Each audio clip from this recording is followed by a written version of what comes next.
Hi అండి. పురుష గ్రహాలు, స్త్రీ గ్రహాలు, నపుంసక గ్రహాలని ఉంటాయి జ్యోతిష్యంలో. మరి అవేంటో తెలుసుకుందామా? పురుష గ్రహాలొచ్చేసి రవి, కుజుడు మరియు గురుగ్రహం. స్త్రీ గ్రహాలు శుక్రుడు, చంద్రుడు. నపుంసక గ్రహాలు శని, రాహువు, కేతువు. ఈ నక్షత్రాలకు ఈ విధంగా కేటగరైజ్ చేయడం అనేది జరిగిందనమాట. అందుకనే మనం ఒక్కొక్కసారి జాతకంలో సంతానాన్ని ప్రిడిక్ట్ చేసేటప్పుడు పంచమ స్థానంలో ఏ గ్రహం ఉందా దాన్ని బట్టి మనము అమ్మాయి పుడతాడా, అబ్బాయి పుడతాడా అనేవి తెలుసుకోవచ్చు జాతకంలో. అంటే ఇదొక్క పంచమ స్థానమే కాదు, మిగతా స్థానాలను బట్టి కూడా మనము నిర్ధారణ చేయాల్సి ఉంటుంది జ్యోతిష్యుడనమాట.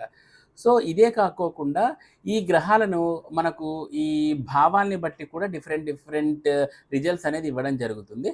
సో, ఇలాంటి మరిన్ని వీడియోస్ కోసము నా ఛానల్ సబ్స్క్రైబ్ చేసుకోండి, షేర్ చేయండి, లైక్ చేయండి. Thanks for watching. ఓం నమో వెంకటేశ. జై చిన్నమస్త.